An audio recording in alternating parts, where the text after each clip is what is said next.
Olá pessoal, tudo bom? Hoje nós vamos falar sobre essa obra aqui, Os Devaneios do Caminhante Solitário, do grande escritor Jean-Jacques Rousseau.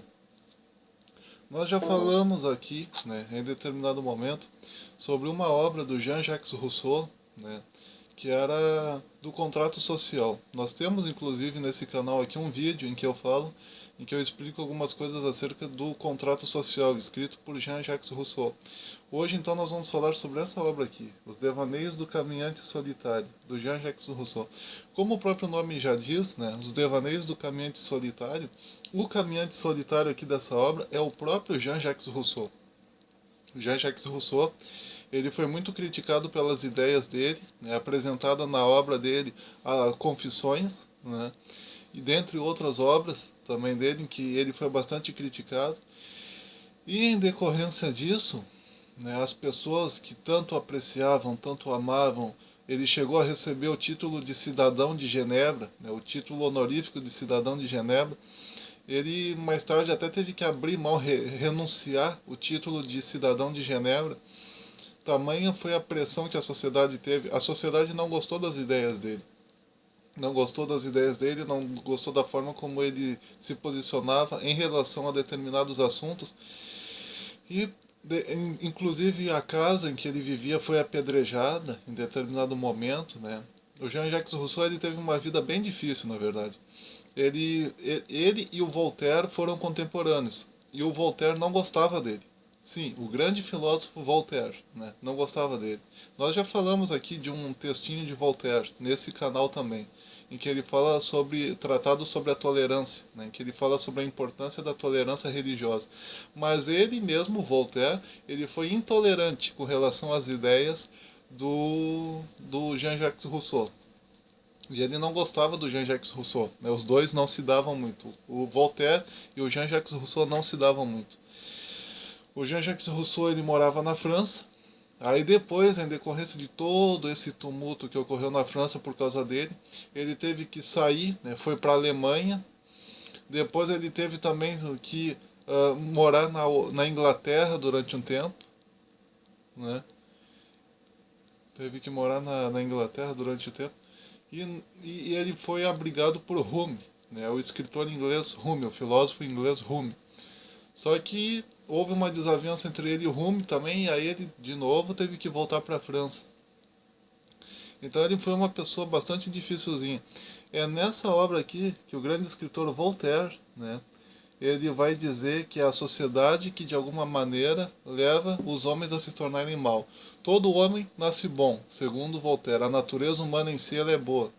Mas, à medida que a sociedade vai colocando suas próprias ideias no ser humano, este vai se tornando mal, de alguma maneira.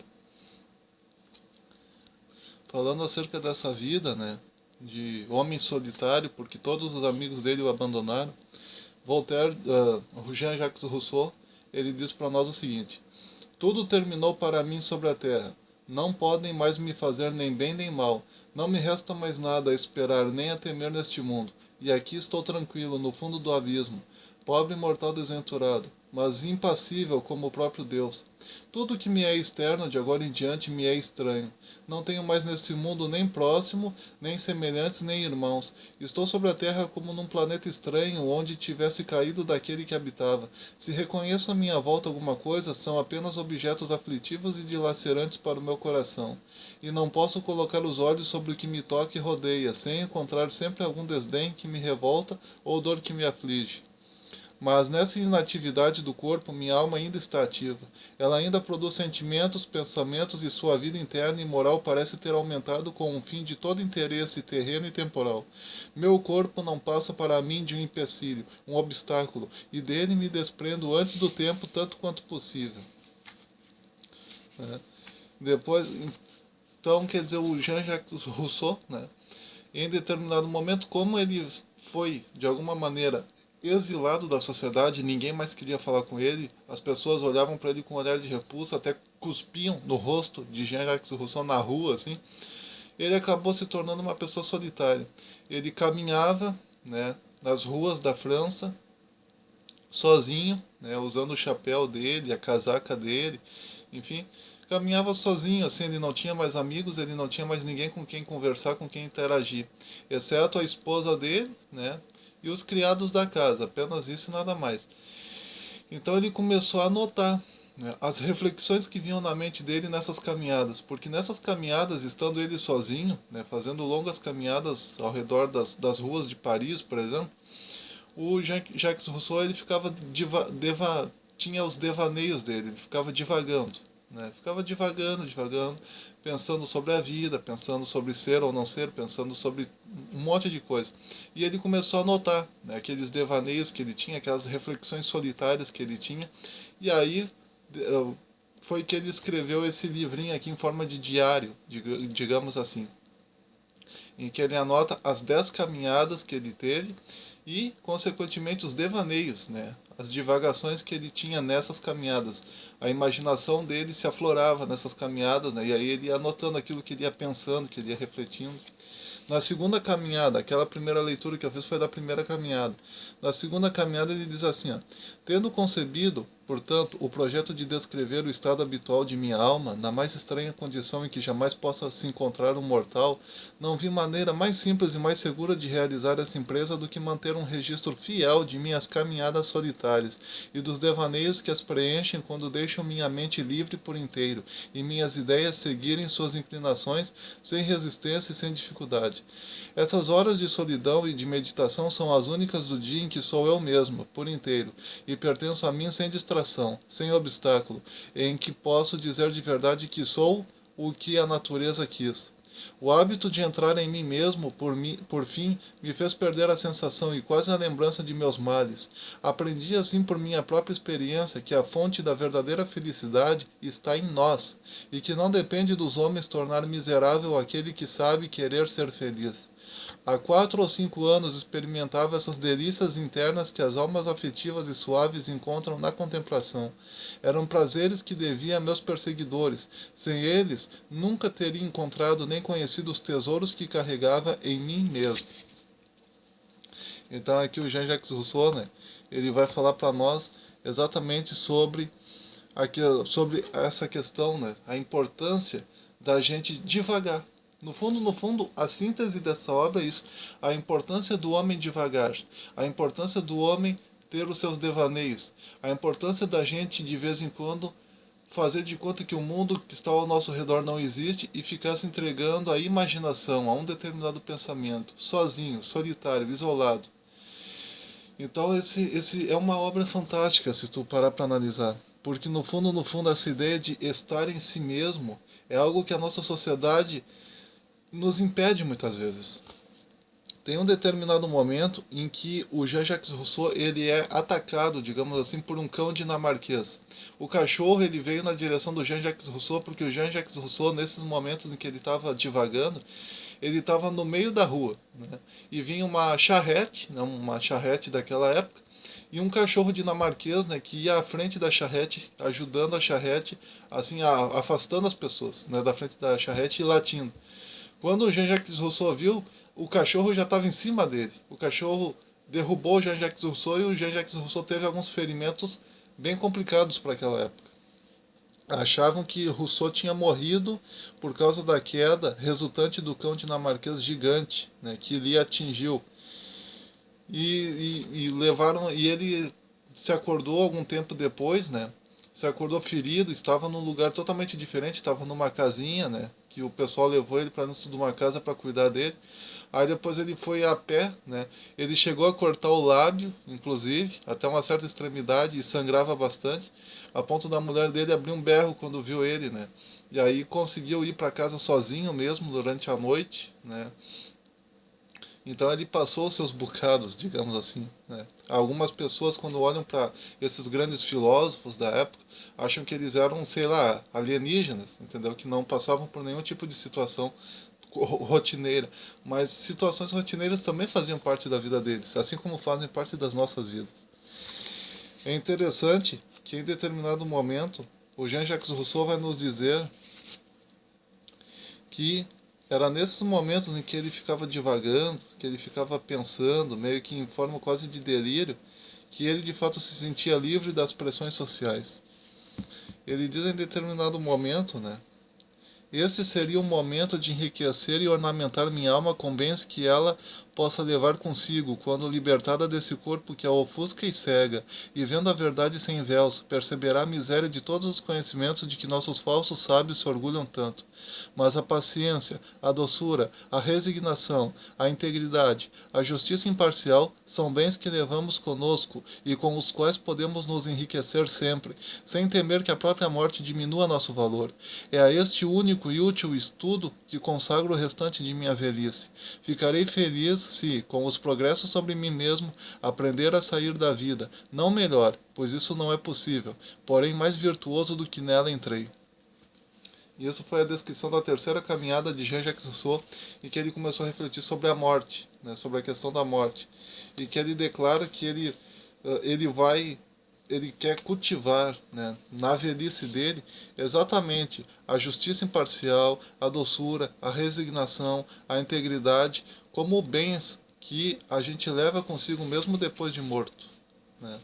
Na quarta caminhada, né, ele vai dizer o seguinte: as ficções que têm um tema moral chamam-se apólogos ou fábulas, e como seu objeto apenas é ou deve ser conter verdades úteis sob formas perceptíveis e agradáveis, em tais casos pouco nos preocupamos em esconder de fato a mentira, que é apenas a aparência da verdade, e de modo algum mente aquele que conta uma fábula apenas por contar.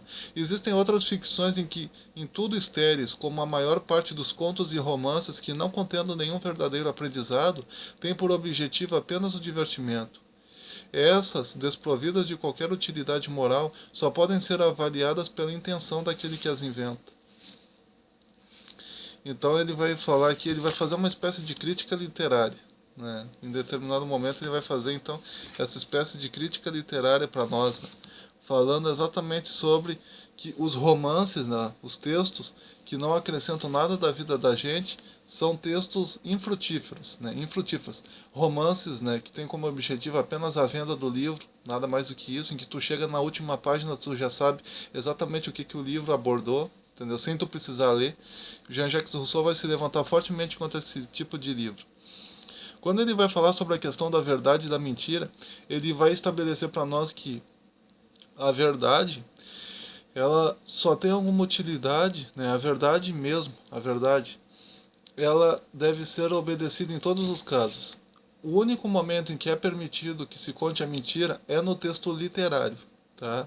Então Jean-Jacques Rousseau ele vai estabelecer a distinção entre a mentira como arte e a mentira como um problema civil. E aí ele vai dizer para nós que quando a mentira ela gera algum tipo de prejuízo a outro ser humano, em que você de alguma maneira você elogia quem merece ser repudiado e você repudia quem merece ser elogiado, a ponto disso causar algum tipo de prejuízo na sociedade, então esse tipo de mentira deve ser evitado a todo custo. Agora, se for no caso de uma mentira, como um romance, ou um mero conto literário, ou uma crônica, ou até mesmo um poema, então nesse caso a mentira não deve ser considerada como mentira, embora seja uma mentira, porque não se trata de uma mentira ética, e sim de uma mera mentira artística. Então Jean-Jacques Rousseau ele vai estabelecer a distinção, de alguma maneira, entre uma mentira ética, uma mentira civil, né, uma mentira ética, e também uma mentira artística. Mentira ética deve ser evitada, mentira artística pode ser usada, inclusive. E se não houvesse a mentira artística, não haveria os contos de Edgar Allan Poe, a Ilíada e a Odisseia de Homero. Então, por isso que o Jean-Jacques Rousseau ele faz questão, né, de estabelecer essa distinção. O homem que chama de verdadeiro, diz Jean-Jacques Rousseau, ele é verdadeiro com firmeza, mesmo contra seus interesses, né?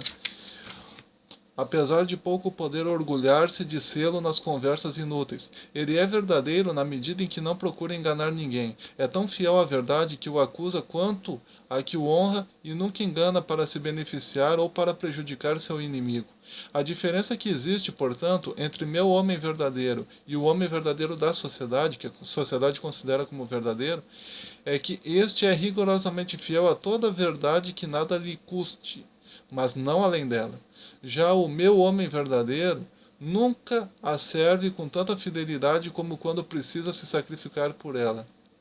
Então, o conceito de homem verdadeiro de Jean-Jacques Rousseau é aquele que, mesmo com prejuízo seu, não muda os seus argumentos, não muda de ideia, prefere ser prejudicado para beneficiar os outros do que prejudicar os outros e beneficiar a si mesmo. Né? Já o homem verdadeiro, que a sociedade considera como o homem verdadeiro, é aquele que só fala a verdade quando isso não prejudica ele. Né? Então, Jean-Jacques Rousseau ele faz essa crítica ética, né, do homem verdadeiro. O homem verdadeiro de Rousseau é aquele que sacrifica a si mesmo em nome da verdade e não elogia quem não merece, pois isso seria mentir, para conseguir algo em troca, e nem humilha quem merece elogio, pois isso seria um traje. É muito comum, né, você ver nessas reuniões, às vezes uma pessoa que não merece ser elogiada, o outro vai lá e diz: "Ó, o fulano, o grande fulano de tal, o grande cuja inteligência algum dia talvez eu tenha". Mas às vezes o cara não merece esse elogio. Então a sociedade ela faz essas mentiras, né, para agradar o outro, para receber algum tipo de benefício em troca. O Jean-Jacques Rousseau ele se levanta fortemente contra isso. E às vezes uma pessoa que merece um elogio, né, a sociedade vai lá e não dá a mínima, entendeu? Por isso que o Jean-Jacques Rousseau ele vai começar a falar para nós que ele considerava a sociedade como uma coisa feia. Nisso, em todas as coisas semelhantes, né, a máxima de Solon, para quem não sabe, é aquela máxima, né, que o grande filósofo grego Solon, ele falou para nós em determinado momento que nós devemos aprender, né, a, a seguir a verdade com a velhice. Né? Ele dizia algo como: envelheço aprendendo sempre. Né?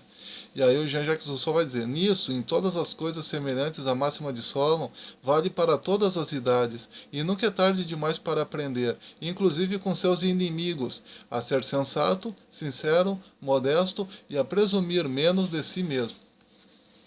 O Jean-Jacques Rousseau, para quem não sabe, ele era um cristão, né, altamente relacionado com a igreja, e exatamente por isso ele fala tanto em ser honesto, sincero, bondoso, que é exatamente aquilo que aparece nas epístolas paulinas, né, na Bíblia, no Novo Testamento.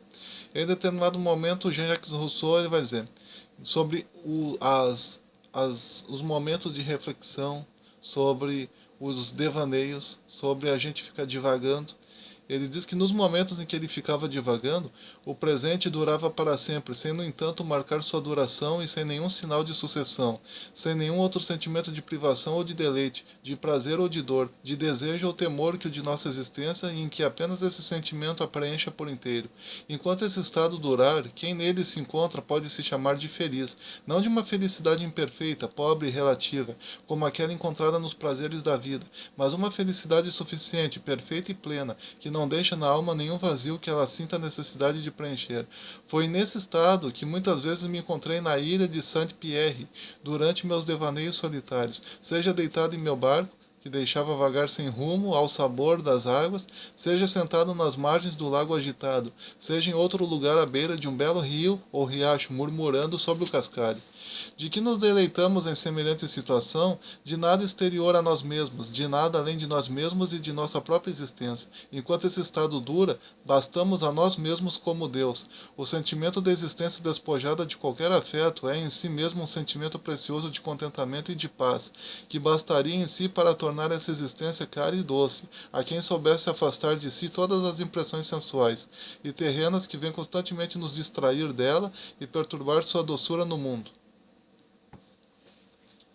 Então, Jean-Jacques Rousseau aqui, ele vai falar para nós que ele havia uma ilha, né, que ele costumava ir de vez em quando, né, que ele chegou aí algumas vezes, e que naquela ilha, vendo a paisagem verde, vendo as flores, vendo o rio, vendo as águas do rio, do riacho, enfim, ele ficava divagando ali com mais intensidade. E que naquele momento ele se sentia completo em si mesmo, naquelas divagações que ele fazia. Colocar a mente dele em estado de imaginação, assim, ficar quietinho, pensando, né, só pensando, só divagando. Só se concentrando em algum tipo de ideia, algum tipo de pensamento, sem se importar com o tempo, sem se importar com absolutamente nada. Né? Ele diz o seguinte: mas não me impedirão, pelo menos, de para lá me transportar todos os dias nas asas da imaginação e de experimentar por algumas horas o mesmo prazer que teria se ainda morasse lá, porque depois ele saiu daquela ilha, né? O que ali faria de mais doce seria devanear à vontade. Ao devanear que lá estou, não faço a mesma coisa? Faço inclusive mais. Aos atrativos de um devaneio abstrato e monótono, acrescento imagens encantadoras que o vivificam. Seus objetos muitas vezes escapavam a meus sentidos e meus êxtases, e agora, quanto mais profundo é meu devaneio, mais são pintados com intensidade. Na maioria das vezes que encontro mais no meio deles e de modo mais agradável do que quando ali estava de verdade. O problema é que, à medida que a imaginação arrefece, cada vez isso se dá com mais dificuldade e não dura tanto tempo. Infelizmente, é quando começamos a abandonar nossa carcaça que somos mais perturbados por ela. Então tu vê aqui exatamente as palavras, né, de um homem que apreciava aqueles momentos de devaneio, que apreciava ficar divagando, né, pensando, só ali quietinho refletindo, né. Noutra caminhada ele vai dizer assim, ó: durante minhas curtas prosperidades, muitas pessoas recorreram a mim, e nunca em todos os serviços que pude fazer-lhes alguma delas foi repelida. Contudo, dessas primeiras boas ações, feitas com efusão no coração, nasciam cadeias de compromissos sucessivos que eu não havia previsto e de que não podia me livrar. Meus primeiros serviços não passavam aos olhos daqueles que os recebiam de adiantamentos dos que viriam a seguir.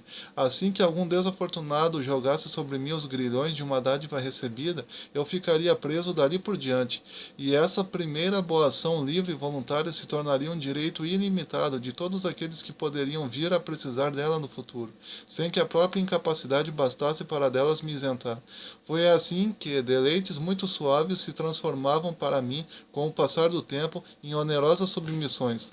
Tantas experiências cruéis aos poucos mudaram minhas disposições originais, ou melhor, por fim, encerrando-as em seus verdadeiros limites, me ensinaram a seguir de maneira menos cega minha inclinação para a caridade, que servia apenas para facilitar a maldade alheia.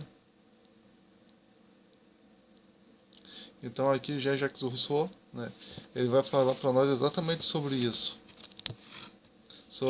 sobre essa questão, né, de que o Jean-Jacques Rousseau muitas vezes ele ajudava pessoas que sofriam de necessidades, né, e ele se sentia na obrigação de novo ajudar quando passava naquela mesma rua em que se encontravam aquelas pessoas. E o que antes era uma mera boa ação, agora virava uma obrigação, a ponto de quando ele tentava se desviar dali para não ter que fazer aquilo de novo, aquela boa ação de novo ele ia lá e fazia aquela boa ação, né? E ele virou uma prisão aquilo ali, ele tinha que fazer uma boa ação, porque ele imaginava que se ele estivesse se afastando das pessoas necessitadas, era como se ele estivesse querendo que Deus também se afastasse dele, porque de alguma maneira ele também era uma pessoa necessitada de Deus, por exemplo. Tem uma parte que ele diz assim, ó: se eu tivesse permanecido livre, obscuro, isolado, como fora feito para ser, só teria feito bem, pois não levo no coração a semente de nenhuma paixão prejudicial. Se fosse invisível e onipotente como Deus, teria sido benfeitor e bom como ele. A força e a liberdade é que fazem os homens superiores. A fraqueza e a escravidão sempre fizeram os maus. Senhor da realização de meus desejos, podendo tudo sem poder ser enganado por ninguém, o que poderia ter desejado com alguma constância? Uma única coisa: ver todos os corações contentes. Apenas a visão da felicidade pública tocaria meu coração com um sentimento permanente, e o ardente desejo de concorrer para ela teria sido minha mais constante paixão. Sempre justo, sem parcialidade, sempre bom sem fraqueza, também teria me garantido das desconfianças cegas e dos ódios implacáveis. Ao ver os homens como de fato são, e lendo com facilidade o fundo de seus corações, teria encontrado poucos amáveis o suficiente para merecer todas as minhas afeições, poucos odiosos o suficiente para merecer todo o meu ódio. Sua própria maldade me levaria a lamentá-los ao conhecer o mal que fazem a si mesmos quando desejam fazer a outrem. Então é aqui que Jean-Jacques Rousseau ele vai dizer para nós que, na opinião dele, né, o homem, a natureza verdadeira do ser humano é boa, entendeu? A sociedade é que torna as pessoas más. Ele diz assim, ó: enquanto eu ajo com liberdade, sou bom e faço apenas o bem, Porém, assim que sinto o jugo, seja da necessidade, seja dos homens, me torno rebelde, ou melhor, insubmisso, e assim me anulo. O erro deles, da sociedade, não foi, portanto, me afastar da sociedade como membro inútil, mas dela me proscrever como membro pernicioso. Fiz muito pouco bem, confesso, mas quanto ao mal, este não penetrou em minha vontade durante a minha vida, e duvido que exista algum homem no mundo que o tenha realmente cometido menos do que eu. É interessante isso, né? O Jean-Jacques Rousseau, ele vai bater nessa teclinha, né? E ele vai dizer para nós que, de fato, o homem é bom, a natureza humana é boa. Depois ele vai dizer que Adão e Eva foram os primeiros boticários, né?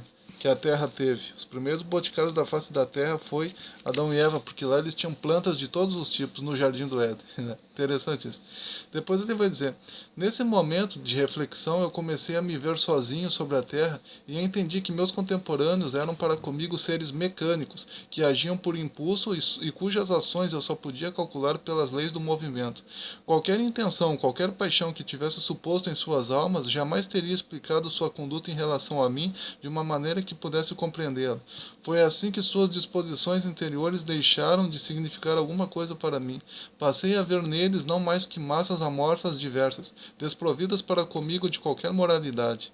E aí ele vai fazer uma alusão a Diógenes, né? O filósofo grego que era visto com uma lanterna em plena luz do dia procurando um homem honesto. Interessante isso. Depois ele vai falar, né? Só para ler mais um trechinho para vocês, né? Ele vai falar para nós: durante todo o resto do tempo, entregue por minhas inclinações às afeições que me atraem, meu coração ainda se alimenta de sentimentos para os quais nasceu, e deles gozo com seres imaginários que os produzem e que os compartilham como se existissem de verdade. Existem para mim que os criou, e não temo que me traiam nem que me abandonem. Durarão tanto quanto minhas desgraças e bastarão para me fazer esquecê-las. O mal que os homens me fizeram não me afeta de maneira alguma. Apenas o temor daquele que ainda podem me fazer é capaz de me agitar. É interessante essa visão do Jean-Jacques Rousseau, né? De que o ser humano ele é bom, inerentemente bom, e a sociedade, né, é que torna ele mal. Né? Depois, só uma reflexãozinha aqui, que o Jean-Jacques Rousseau ele condena a sociedade, o sistema. Porque no fundo, Jean-Jacques Rousseau ele condenava a sociedade, né? Porque provavelmente na mente dele, de alguma maneira, era a sociedade que fazia as pessoas não gostarem dele. Né? No fundo, nunca passou pela cabeça dele a ideia de que talvez ele mesmo fosse que fizesse algo que levasse a sociedade a não gostar dele. Né? Isso é uma reflexãozinha que eu gostaria que vocês refletissem, né, sobre isso. Será que o Jean-Jacques Rousseau ele dizia tanto que o homem é bom e que a sociedade é que torna o homem mau porque ele culpava de alguma maneira a sociedade de fazer com que os homens não gostassem dele? Será que não era isso, né, que de alguma maneira gerou a filosofia dele, de que a sociedade é má e de que o homem é inerentemente bom? Né? O Jean-Jacques Rousseau, de alguma maneira, ele defendia a ideia de que se as pessoas, né, elas passassem mais tempo sozinhas, né, tendo esses momentos de devaneio como ele teve, conhecendo a si mesmas, né, através de reflexão, através de meditação, meditando, ficando um certo tempo sozinhas, quietinhas, refletindo, elas, né, ao ter aquele momento de experiência, aquela experiência fantástica consigo mesmo, aquela quase experiência sobrenatural da imaginação, da meditação, da reflexão, do devaneio, elas iriam de alguma maneira fazer brotar o lado bom delas. Né? Elas iriam passar a entender que os elogios das outras pessoas e as agressões das outras pessoas não são em si mesmo absolutamente nada. Que uma pessoa pode ser completa em si mesmo, que ela pode ter dentro de si mesmo o eixo, né, que vai gerar nelas um sentimento de completude, né, uma espécie de autocompletude, a ponto dela não depender muito das opiniões dos outros. Se os outros gostam dela, se os outros não gostam dela, não depender muito. É interessante isso, né? Porque a nossa sociedade hoje ela não nos dá muito essa possibilidade da gente ficar refletindo, devaneando. Se tu fica muito tempo parado, tu te sente mal de alguma maneira porque tu tu precisa agir, né? A sociedade te ensina que tu tem que estar toda hora fazendo alguma atividade, não podendo ficar o único tempo parado, sem produzir nada, tu tem que produzir, produzir, produzir, produzir. É um mal, né, da sociedade pós-industrial. E é interessante isso, porque vejam, as pessoas elas perdem muito, né, com essa questão de não ficar um único tempo sozinhas refletindo, devaneando, que nem Jean-Jacques Rousseau fez, né? Por exemplo, quando eu era mais novo, né, isso é uma experiênciazinha bacana que eu gostaria de compartilhar aqui com vocês. Quando eu era mais novo, né, eu certa vez eu tive a oportunidade de ver assim pela janela, né, de um lugar que eu estava, e eu vi, né, as luzes, né, longe assim de uma cidade, de uma determinada cidade, e tava aquelas luzinhas longe assim, sabe, a vários quilômetros de distância, formando também umas montanhazinhas azuis no fundo, né, porque era de noite isso. E tava aquelas luzinhas, algumas daquelas luzinhas eram de postes na rua, certamente, mas outras luzinhas daquelas eram luzes de ambiente doméstico, de casa, de apartamento, de prédios, enfim, onde haviam pessoas morando. E era de noite, né? E aí parecia uma árvorezinha de Natal, assim, aquele monte de luzinha amarela longe, assim, né?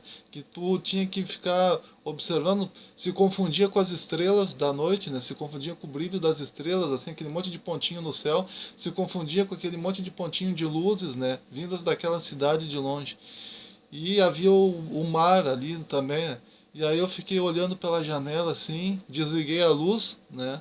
Fiquei para que eu pudesse contemplar só aquela visão linda que eu estava tendo naquele momento e não prestar atenção em absolutamente nada, né? Nada mesmo. E eu me lembro que eu fiquei refletindo algo como: o que será que essas pessoas estão fazendo nesse exato momento, né? Cada luzinha daquela, de alguma maneira, representava uma casa, uma vida, enfim, uma família, né, formada por casais, enfim, crianças brincando, pessoas, adolescentes, adultos, enfim, todo mundo brincando, assim, né, e conversando, jantando, provavelmente, que cada um nas suas casas, enfim. Então, quer dizer, aquela vida, sabe, aquele conjunto de luzes ali me fez lembrar como se fosse um conjunto de vidas ali. E eu ficava pensando, nossa, né? O que essas pessoas estão fazendo nesse exato momento? Assim, o que essas pessoas estão fazendo? Assim, quais são as profissões que elas têm? Quais são as, sabe? Quais são as profissões que elas têm?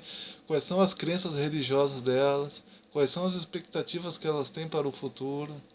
O que elas querem de fato, né? Quais são os sonhos delas? O que elas querem da vida? O que elas desejam? Sabe, eu fiquei refletindo, tentando me lembrar, né? Tentando pensar, assim. E aquele momento de devaneio foi algo tão maravilhoso, assim, que eu fiquei parado, assim, em estado estático, né? Refletindo sobre isso. E eu nem vi, né? Se tinha passado 1 hora, se tinha passado 2 horas, né? Eu coloquei uma musiquinha de fundo, assim, que aumentou ainda mais aquele momento de êxtase, mas daí depois a música terminou e eu fiquei ainda mantendo aquele momento de êxtase, assim. O que será que essas pessoas estão fazendo nesse exato momento, né? Quais são os seus pensamentos, os seus sonhos, as suas expectativas, assim, uma coisa assim tão profunda, assim, entrou em mim, assim. Então, quando eu li esse livro do Jean-Jacques Rousseau, que o Jean-Jacques Rousseau ele fala em determinado momento que ele ia, né, numa ilha, né, tinha uma ilhazinha na França que ele gostava de ir, e ele ficava ali vendo, né, o céu azul, ele ficava vendo o riacho, ele ficava vendo as flores, ele ficava assim estático, vendo aquilo ali parado, assim, com a mente dele divagando, pensando longe, assim. E eu me identifiquei com isso daqui, porque eu também passei por isso, né? E provavelmente muitos de vocês aqui também passaram por isso, né? Em determinado momento, né, lendo esse livro, eu fiz a seguinte anotação, né? Lendo esse livro e pensando nessa experiência que eu tive, eu fiz a seguinte anotação: vivenciar, olha só, vivenciar as emoções nos momentos certos, né? Esse, na verdade, é o sentido da vida, se você parar para refletir. Vivenciar as emoções nos momentos certos. Entendeu? Valorizar as emoções nos momentos certos, valorizar as emoções boas, né, nos momentos certos. Esse é o sentido da vida. Por exemplo, Jean-Jacques Rousseau morreu. Né? Ele morreu há praticamente quase 2 meses depois que o Voltaire morreu. Lembrando que os dois não se davam muito bem, mas os dois morreram quase na mesma época. Eles morreram no mesmo ano. Jean-Jacques Rousseau morreu no mesmo ano que Voltaire. né? Os dois morreram. E os dois morreram praticamente 2 meses de diferença entre um e outro. O Voltaire, ele morreu em 30 de maio de 1778. Já o Jean-Jacques Rousseau, né, devido a um mal-estar, ele morreu às 11 horas da manhã do dia 2 de julho do mesmo ano, 1778, o mesmo ano que Voltaire. Então eles morreram quase 2 meses de diferença entre um e outro. Aí olha só o que aconteceu com o corpo dele, né? O corpo dele, ele morreu às 11 horas da manhã e o corpo dele foi sepultado já às 11 horas da noite, né? Porque naquela época eles não ficavam sepultando o corpo da pessoa 24 horas, né? Então, às vezes a pessoa morria no dia e no mesmo dia era enterrada. Morria de manhã, de noite estava sendo sepultada. E aí, às 11 horas da noite, o corpo de Jean-Jacques Rousseau foi sepultado, né, na Ilha des Peuples, né, no coração do parque de Hermé-Monville, né.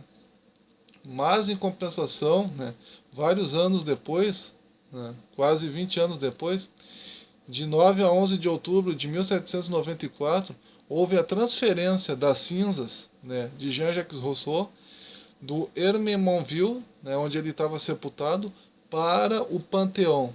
Quer dizer, e nessa época já era só cinzas, o corpo de Jean-Jacques Rousseau. Ou seja, esse homem aqui, né, o Jean-Jacques Rousseau, nessa época ele já era só cinzas. Mas se ele voltasse das cinzas, então aquele homem de, digamos, 70 quilos, né, ou 80 quilos até mesmo, hoje em dia uma criança poderia, né, uma criança pequena ou uma pessoa que não tivesse muita força física, poderia pegar, né, as cinzas que algum dia foram esse homem de 70 quilos e soprar as cinzas, né, da mão assim, soprar e as cinzas ficarem voando ao vento, né? Então, quer dizer, o ser humano não é absolutamente nada. Quer dizer, você vira cinza, você morre e vira cinza. Então, o que o Jean-Jacques Rousseau, né, que hoje em dia não passa de uma cinza, o que ele nesse escrito aqui ele deixou para nós aprender, ele tentou ensinar para nós, ele ainda fala através desse escrito tentando ensinar para nós, mesmo depois que ele já morreu, já virou cinza. Hoje em dia é uma cinza que pode ser assoprada da mão de uma pessoa, inclusive. O que ele ensinou para nós é que os momentos, né, em que você fica devaneando são exatamente esses momentos que fazem a vida valer a pena. Naqueles momentos em que tu está sozinho, em que tu de repente vê uma cidade longe, por exemplo, e fica refletindo sobre as luzinhas daquela cidade ao longe, e tu fica tentando entender o que será que as pessoas estão fazendo naquele exato momento. O que elas estão fazendo naquele exato momento? Quais são as suas expectativas, as suas esperanças, os seus desejos, o que de fato elas querem? Quer dizer, quais são as suas crenças, quais são os seus empregos, as suas profissões, será que qual é a idade delas, enfim. Aqueles momentos em que tu fica assim, nesse estado de reflexão, nesse estado em que você fica num ambiente totalmente assim, ó, onírico, digamos assim, a sua mente fica divagando o tempo todo. Aquele momento, entendeu? A sua vida poderia se resumir naquele momento. Porque aquele momento em que tu está entregue a ti mesmo, que vem sentimentos de alegria, né, por causa dessas reflexões, sentimentos de felicidade, de alegria, de êxtase, né, aquele momento está sendo bem apreciado, aquele momento valeria uma vida inteira. Né, a sua vida inteira valeria. E o Jean-Jacques Rousseau ele fala isso. Ele cita, né, as palavras de um filósofo grego que diziam: eu vivi 77 anos, mas os 70 eu vivi 70 anos, dizia esse filósofo grego citado por Jean-Jacques Rousseau. Ele dizia: eu vivi 70 anos, mas desses 70 anos, 7 anos foi que de fato eu vivi. Né? Porque foram 7 anos que esse filósofo grego, né, que citado aqui por Jean-Jacques Rousseau, tinha ficado sozinho, né, devaneando, refletindo, pensando, tendo várias ideias na mente dele, assim, sem se preocupar com a opinião dos outros, sem se preocupar com o que os outros pensam, se os outros acham bonito, se os outros acham feio, se os outros acham belo, se os outros não acham, sabe? Sem se interessar com o que a sociedade pensa, entendeu? Ter aqueles momentos de meditação, de reflexão, de, enfim, e que você literalmente naquele momento você não se importa com o que as pessoas pensam, você fica apenas entregue naquele momento, colocando todos os seus pensamentos naquele momento, focando em alguma coisa que te faça de fato entrar em estado onírico, né, de meditação, de reflexão, de devaneamento, né, de pensamento profundo, digamos assim. Aquele momento vale a sua vida inteira, entendeu? Porque é o único momento em que de fato tu é tu mesmo. Aquele momento em que tu tá parado, com os teus olhos voltados para alguma coisa que te desperte o pensamento mais profundo que há em ti, os pensamentos bondosos, os pensamentos de reflexão, de amor, de tranquilidade, de reflexão, entendeu? Aqueles momentos, por exemplo, em que tu vê, vamos supor, uma cidade ao longe, ou um rio, ou um riacho, ou uma folha caindo de uma árvore e você fica com seus olhos focados ali, você entra em estado de meditação profunda, de concentração.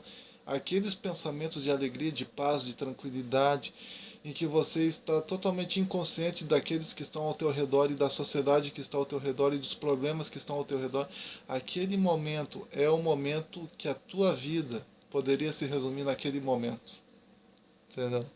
O mesmo vale, né, para você valorizar os sentimentos, né, nas horas certas, os pensamentos e os sentimentos bondosos, né, e amorosos na hora certa, nos momentos certos em que eles acontecem. Porque um dia tu vai virar uma cinza exatamente como o próprio Jean-Jacques Rousseau viveu. Jean-Jacques Rousseau ele dizia: eu não estou nem um pouco interessado se a sociedade gostou de mim ou não gostou, eu não estou nem um pouco interessado se as pessoas me apreciaram ou se as pessoas não me apreciaram. O importante foram esses momentos que eu tive de uh, pensamento, de reflexão, de meditação, de ficar com os meus olhos voltados para um determinado ponto e ficar praticamente em estado de transe, em ver uma cidade ao longe e ficar pensando, meditando sobre o que as pessoas estão fazendo lá, e esse pensamento automaticamente já me guiaria para outros tipos de pensamento, de como as pessoas jogam a sua vida fora, por exemplo, e pensamentos que de alguma maneira te conduzem a um certo nível de sabedoria, enfim. Essa é a grande lição de Jean-Jacques Rousseau. Essa frasezinha que veio na minha mente quando eu li esse livro, né? Vivenciar as emoções nos momentos certos, né? Eu vou deixar também, né, na descrição essa frase para você refletir, né? Vivenciar os sentimentos, vivenciar as boas emoções nos momentos certos, né? Então, pessoal, tá aí, né, esse livro fantástico do Jean-Jacques Rousseau, e que ele nos mostra a importância da gente devanear, da gente pensar, da gente meditar, da gente se entregar a momentos de devaneio, de reflexão, sem pensar em problemas, sem pensar em dificuldades, sem pensar na opinião dos outros, sem pensar em absolutamente nada de negativo, entendeu? Só colocando os seus olhos num ponto e meditando e devaneando e pensando e ficando num estado assim de total desligamento do mundo exterior e dos laços que te prendem ao mundo exterior, né? Esses são os momentos que valem a pena. Então tá aí, pessoal. Os Devaneios do Caminhante Solitário, do Jean-Jacques Rousseau. Aqui eu falei tudo que eu poderia falar sobre esse livro, né? Esse livro é uma leitura fantástica, tá? Que eu estou trazendo aqui para vocês. Então, pessoal, compartilhe esse vídeo, dê o seu joinha, se inscreva, comente, participe. Um forte abraço, até mais.